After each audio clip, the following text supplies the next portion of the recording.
Halo, assalamualaikum warahmatullahi wabarakatuh. Salam sejahtera. Selamat datang di IT Desa Production. Kali ini saya akan sedikit memberi tutorial, yaitu bagaimana cara mengoneksikan tampilan layar HP kita ke laptop atau ke komputer, supaya kita memudahkan untuk menginput data aplikasi SDGS ya tahun 2021 ini. Karena kita untuk menginputkan data dengan detail seperti itu terkadang menggunakan HP itu cukup capek ya, sehingga menyebabkan data itu salah input atau salah ketik dan sebagainya.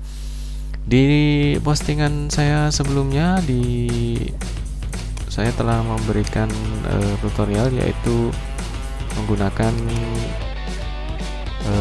Google Chrome ya. Namun di Google Chrome untuk menampilkan aplikasi SDGS ini ada kelemahan, yaitu saat kita lagi asik-asik mengerjakannya tiba-tiba dia logout atau refresh ya.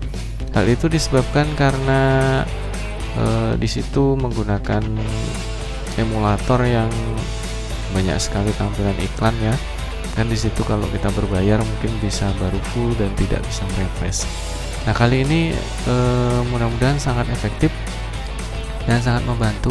Di sini saya menampilkan layar HP saya di komputer atau di laptop, sehingga yang pertama itu tampilan HP akan menjadi lebih besar ya. Kemudian kita bisa menggunakan keyboard laptop kita atau keyboard USB kita untuk menginputkan data gitu ya. Nah, sebelum ke langkah-langkahnya bagaimana cara menampilkannya ini, silakan klik tombol like dulu jika menurut Anda video ini bermanfaat. Kemudian subscribe juga yang belum absen, yang baru hadir. Oke, langsung saja. Sekarang saya akan memberikan yaitu aplikasi. Silahkan rekan-rekan download di link yang sudah saya siapkan di deskripsi video ini.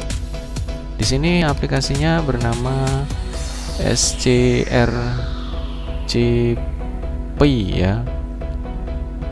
Ada versi 32 dan ada versi 64 bit ya. Silakan yang menggunakan Windows 64 bit atau menggunakan Windows 32 bit, ada dua pilihan, silakan di-download. Kemudian langkah-langkahnya adalah yang pertama itu adalah koneksi. Kita menggunakan kabel USB ya untuk menampilkan layar ini. Gunakan kabel USB yang bagus, yang support, dan yang kalau bisa bawaan daripada charger HP kita, karena disitu nanti supaya tidak lag atau terputus secara tiba-tiba ya. Nah, sekarang saya mau berikan caranya untuk koneksi supaya dia tampil dulu, yaitu di settingan USB nya. Jadi silakan Bapak Ibu masuk di menu pengaturannya. Nah, di pengaturan. Oke, di sini di pengaturan. Ini semua HP insya Allah dia support ya, semua tipe HP. Saya menggunakan HP Oppo. Sini pengaturan. Namun sebelumnya, pada saat kita mencolokkan kabel USB ke laptop kita, itu pasti akan muncul beberapa pilihan. Yang pertama itu adalah isi daya, kemudian transfer file, kemudian transfer foto, kemudian bawahnya batal.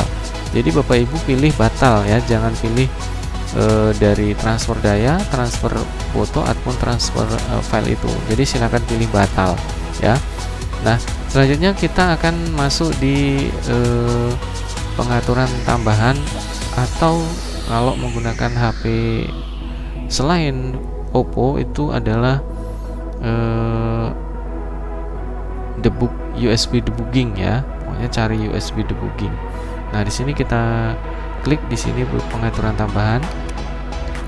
Kemudian di sini ada USB atau opsi pengembang ya. Nah, untuk opsi pengembang, silakan Bapak Ibu mengaktifkan opsi pengembangnya. Bagi Bapak Ibu yang belum aktif opsi pengembangnya, itu nanti bisa browsing di Google untuk mengaktifkan opsi pengembang. Tapi saya rasa sudah semua untuk aktif. Jadi di sini kita klik opsi pengembang. Kemudian kita cari di sini debugging USB ya. Nah, ini debugging USB kita aktifkan.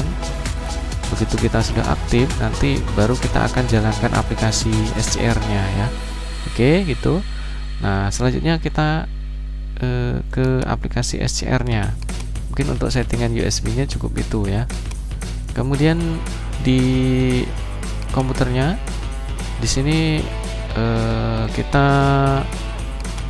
buka yang versi berapa yang kita gunakan ya. Kita gunakan yang misalnya 64. Nah, di sini saya akan putus dulu. Nah, kita putus dulu koneksi ke HP-nya ya.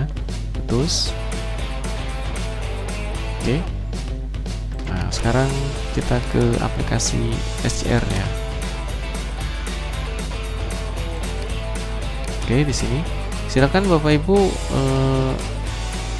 kita klik atau double klik aplikasi yang SCR CPY yang ini ya. Nah, yang ini kita klik 2 kali.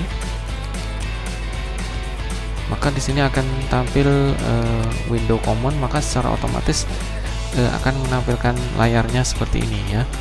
Nah, di sini detail ininya untuk ukurannya ini yang support itu adalah 720 megapikselnya. Nah, di sini ada detailnya. Nah, untuk halaman yang window common ini jangan di close ya. Kalau di close maka dia akan terputus. Jadi ini di minimize saja.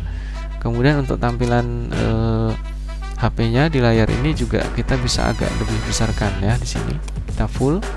Nah, di sini lumayan besar dan lumayan membantu sekali untuk menginput data SDGS-nya. Jadi di sini saya akan contohkan untuk aplikasi login aplikasi SDGS-nya ya. Kita klik di sini.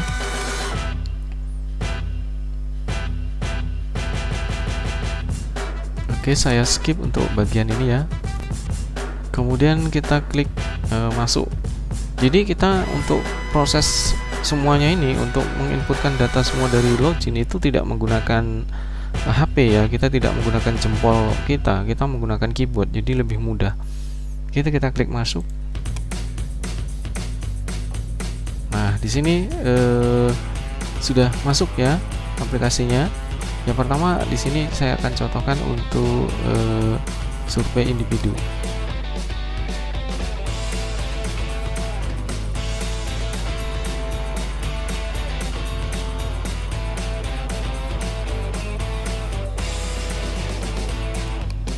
Oke, nah di sini data-data yang kita inputkan sebanyak ini kita tidak perlu kita ketik dengan jempol kita cukup ketik.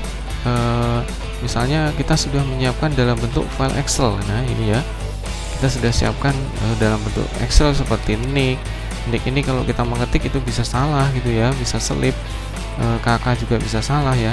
Jadi kita akan mengkopinya dengan cara nanti kita misalkan masukkan nama di sini ya. Untuk memasukkan nama kita misalnya dari Excel ini kita tinggal klik aja seperti ini ya. Ini nama. Kemudian kita Ctrl C ya.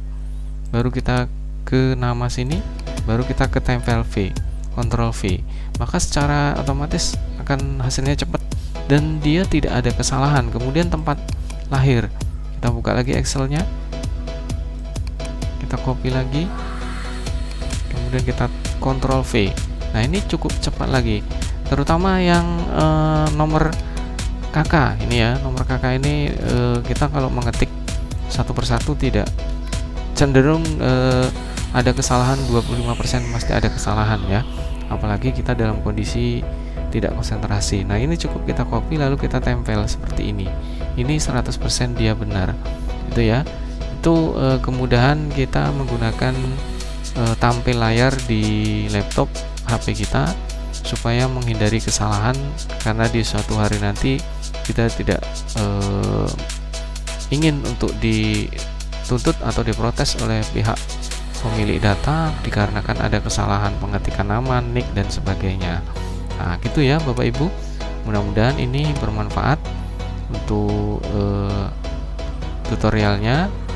Jangan lupa untuk mengeklik like-nya dulu supaya kawan-kawan yang lain lebih mudah untuk menginputkan, dan bagi kawan-kawan yang membutuhkan yaitu kita dengan cara membagikan atau meng-share video ini ke kawan-kawan kita, ke grup kita, supaya mereka lebih mudah untuk menginputkan data dan selesai pada waktunya. Baik, mungkin sekian itu dulu tutorialnya. Sekian, terima kasih. Saya akhiri. Assalamualaikum warahmatullahi wabarakatuh.